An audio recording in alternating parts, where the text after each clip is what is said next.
Greetings, Dr. Mark Winton here from the University of Central Florida, Department of Criminal Justice. In this video, I'd like to talk about COVID-19 and bioterrorism risk assessment.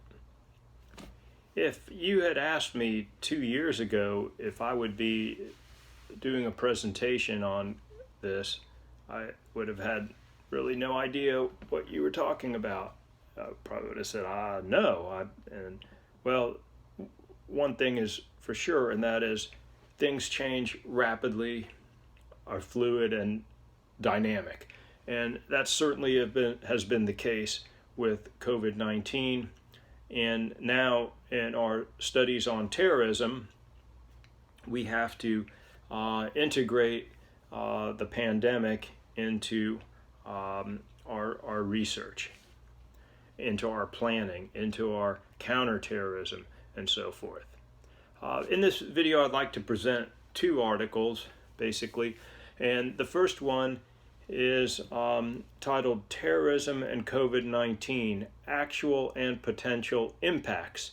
And this is authored by Ackerman and Peterson in 2020 and published in Perspectives on Terrorism.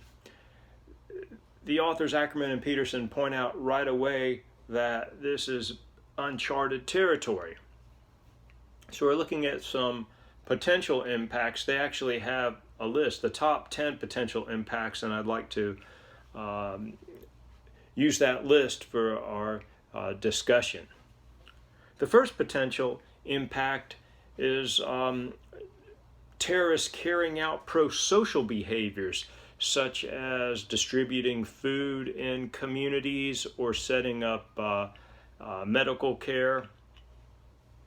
And while this may benefit the community, it also can lead to an increased ability to recruit members and to gain greater support. Number two is the increased risk of radicalization. And here we see scenarios where people are spending more time alone, are more anxious, are spending a lot more time online. And also we see a lot of scapegoating of different groups going on. And so in this situation, there's the increased risk that terrorist groups will be able to radicalize others through the online situation, and that more people may be at risk for being radicalized given the disruption that COVID has caused in different societies. Number three, the increased anti-government attitudes. And so here we see that there are people and groups who blame the government officials and healthcare officials for the policies, the outcome of policies related to COVID. For example, the economic declines or stay-at-home orders, things of that nature. And we've also seen an increase in conspiracy theories, which can be dangerous, help terrorists to recruit, and undermine the legitimate government and professionals working in government agencies. Number four is looking at the idea that the apocalyptic extremists could expand, using the disruption, the chaos, the uncertainty as a recruiting tool. And so when you have rapid, unplanned change, and this leads to more anomie or normlessness or confusion in society, we can see the apocalyptic extremists becoming more popular in that sense. Number five is that focuses on people working from home. So that also would lead us to believe that terrorists are working from home. And they're planning, coordinating, and recruiting using the online environment, and also engaging in other cybercrime activities, such as illegal financial schemes for fundraising. Number 6, has COVID-19 created a working model for disruption? For example, in our healthcare system, where there could be the risk of exposure. And 7, have terrorists been able to weaponize COVID-19? Not only in the sense of transmission person to person through close proximity, but some of the other aspects related to changes in policies and rules and regulations and outcomes and recruitment. So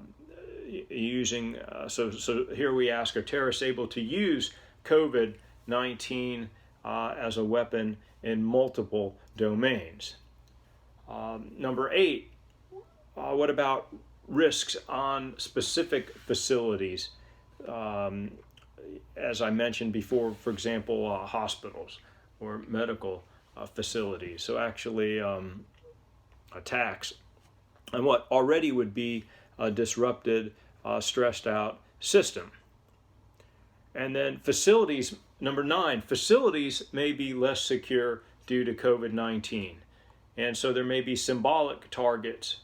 And also terrorists may obtain materials they use in terrorist attacks through theft. We've seen also, freeing of prisoners in some countries that related to COVID-19 and terrorism. And, for example, water treatment plants could be at high risk. In other words, there may be less safety around certain facilities, whether it has to do with actual, for example, have we seen a decrease in security in these particular facilities? And then number 10 is that counterterrorism professionals may be distracted during this time, and their work also disrupted. So we can also see a drain on resources, that perhaps there's hiring freezes, or people are leaving quicker than can be replaced in particular agencies, and maybe counterterrorism professionals are pulled to do other type of work and from what they were working on. So certainly we can see that scenario. And then finally, Ackerman and Peterson recommend to look at time frames in terms of short term, medium term, and long term, and also the structural changes in society. So COVID-19 has created a great deal of societal stress, strain, and chaos. And as mentioned before, and I'll mention in a few minutes, has helped terrorists in various ways. And in the next segment, we'll ask, will terrorists try to use biological attack strategies? And in the same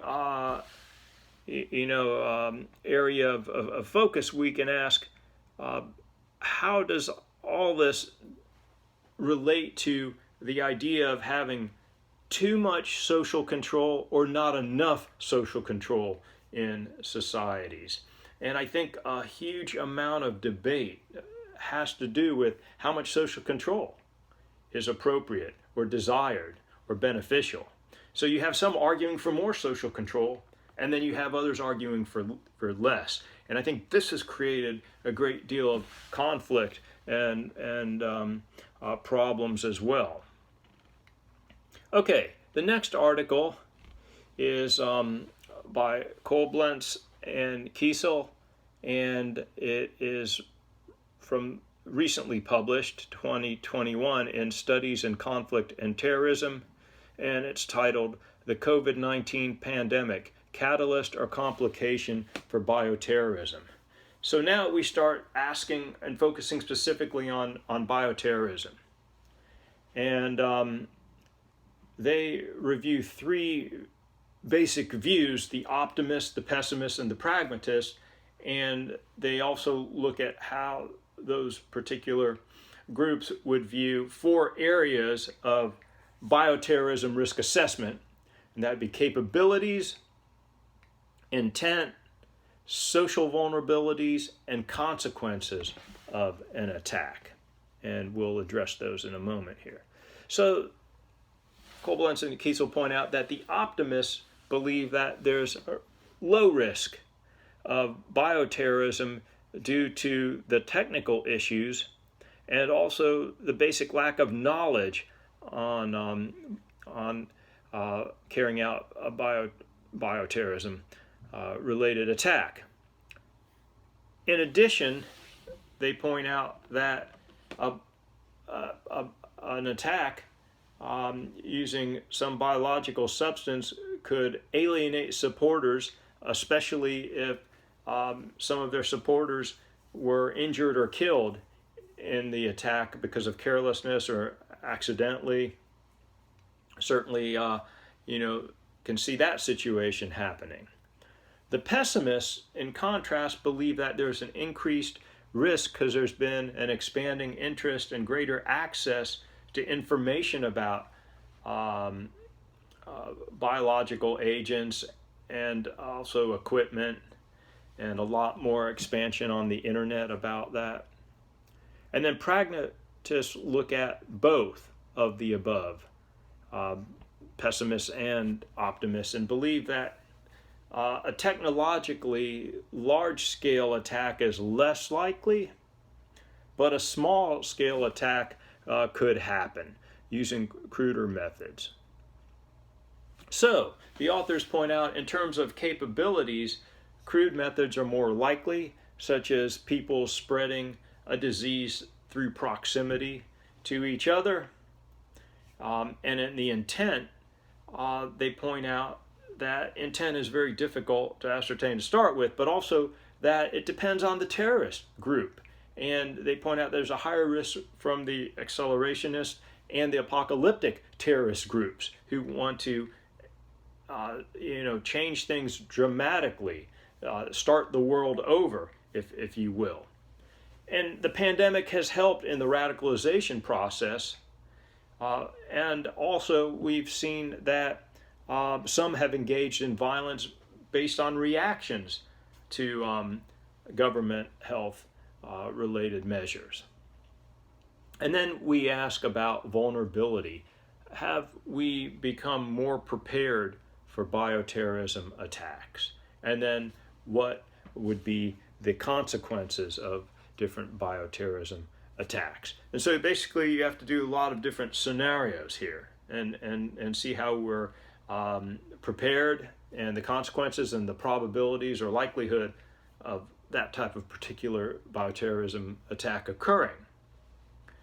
Now, the authors conclude that the pandemic has, to quote them, slightly increased the risk of bioterrorism. That's from page 16 in their article. Slightly increased the risk of bioterrorism, but they also point out that the pandemic created conditions for recruitment or attacks. And so we have that scenario to look at. There's been a lot of, major changes that have occurred in the last year and a half.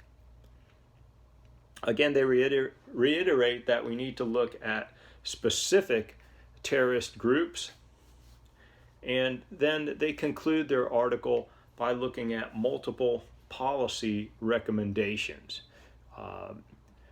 For example, that there should be a focus on dissuading extremists from using biological weapons.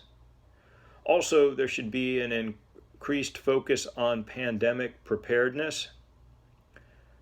There should be an increased focus on safety measures at labs.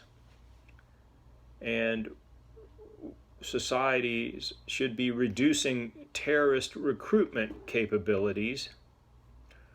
And then finally, that conspiracy theories need to be addressed. So we run into a lot of changes, a lot of situations that have become very different and uncharted, unknown territory. I was thinking about this whole thing that, bioterrorism had been something I discussed now and then. Certainly I teach a course on terrorism, and we discuss bioterrorism in that course. But I remember about 20 years ago, along with a nursing professor out at UCF, we created a course on bioterrorism, criminal justice, and healthcare perspectives. And we had planned to teach that basically to law enforcement and healthcare providers who were in our university, and people who had an interest and want to take it, as electives as well, obviously. We were not able to get that course going, primarily because of other teaching obligations we both had.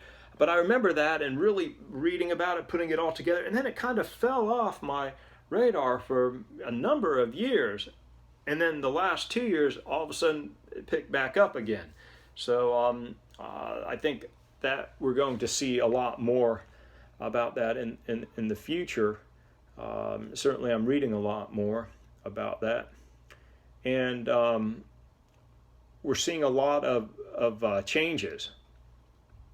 And I think that really, again, to wrap things up in this video, I try to remember what I said in previous videos I made that just didn't make the cut. Something just, I wasn't happy with them. So this is, I think, the fourth one. I should just stop now, right, and post it, which I will do. But I wanted to just wrap up by saying that, again, let's think about the whole issue of social control and how that relates to the pandemic, bioterrorism risk, debates about more social control, debates about less social control, and how we study this. And this wraps up this video. Thank you.